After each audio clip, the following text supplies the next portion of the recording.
Before I get into this video, please go subscribe to my friend Toxic Triforce. He has uploaded a video of his part 1 of his Zelda experience, and please stay tuned for his part 2, where I will be sharing my Zelda experience along with a small handful of other people. And also in this game footage that you'll be looking at right now, that's me mostly going to be using the AX50, this entire recording that I have made here, and well, put it this way, I'm trying to go for obsidian weapons, so mainly snipers at this point. So yeah, I'll get obsidian AX50 very soon, but also when I do, you will be seeing some Car 98 camo grinding for obsidian very soon when I get the AX50 finished. So now let's get into my video. Now, here's the thing. We have in week 2 the Houston Texans versus the Baltimore Ravens.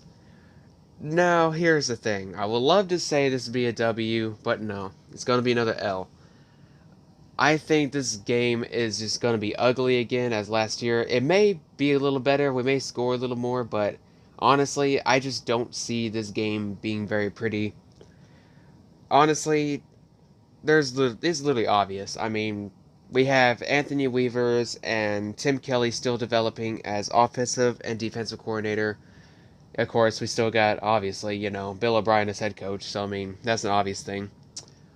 But another thing is that I don't think we have the players to be catching Lamar Jackson. Lamar Jackson, he can take the ball in his hand and he can throw it, or he can choose to run with it. He chooses like 2 different ways to be using the ball. Now, however, like, yes, we got our draft pick in Ross Blacklock, but he's still developing. I don't see Ross Blacklock at all doing any good in this game either, just the same as last week. He was in the Kansas City Chiefs game, just in case if you guys were wondering if he was there. He was there, but he was just not doing any good. He was having issues trying to get the system, and he's just developing, and there's also a lack of preseason. So honestly, I don't see this game being a win at all. JJ Watt, however, I mean, he has a history of injuries, so he's like a step slower. He doesn't run fast anymore and chase down quarterbacks like he used to. And honestly, I think he's not going to be able to catch Lamar Jackson. Of course, we got players like, Zach Cunningham, Bernard McKinney. They can possibly catch him, but honestly, I just don't see those 2 players catching him either.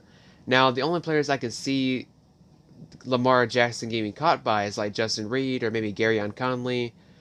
But however, Lamar Jackson can also work his legs into breaking people's ankles. So I mean, it's quite obvious.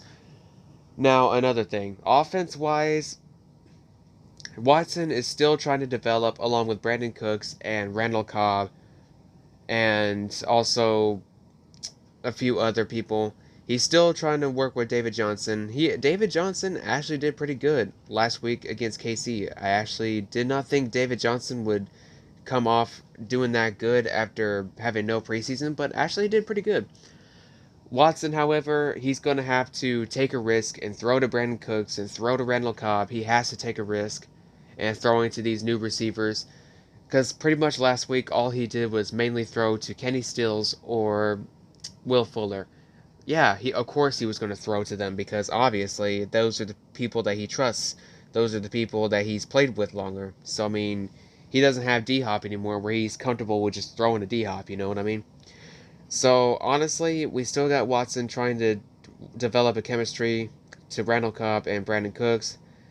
Of course, Brandon Cooks, though, he's also coming off of a quad injury from training camp, so it may slow him down a little bit, but not too bad, I hope. Randall Cobb, he's still pretty healthy. And offensive line-wise, Titus Howard, he's still trying to get the system too. Of course, he had half a season last year, mainly because, well, his injury. So he's also having to develop for this new offense, his new system, his coordinator. So I don't see the right side of this O-line being any good either. The left side, I can see it holding pretty well. Laramie Tunsil, still a great pick. And honestly, I like the chances of the left side of the offensive line doing better than the right side. The right side may do a little bit better, but I still see it as not being very good still. But it will progress as the season progresses itself. So if you guys are thinking like, oh, the season's still over, no, trust me, the season's not over yet. We're still having tons and tons of development happening. So honestly, we may start off 0-2 in the season. I don't see us starting off 0-3 unless that right side of the O line still is pretty bad.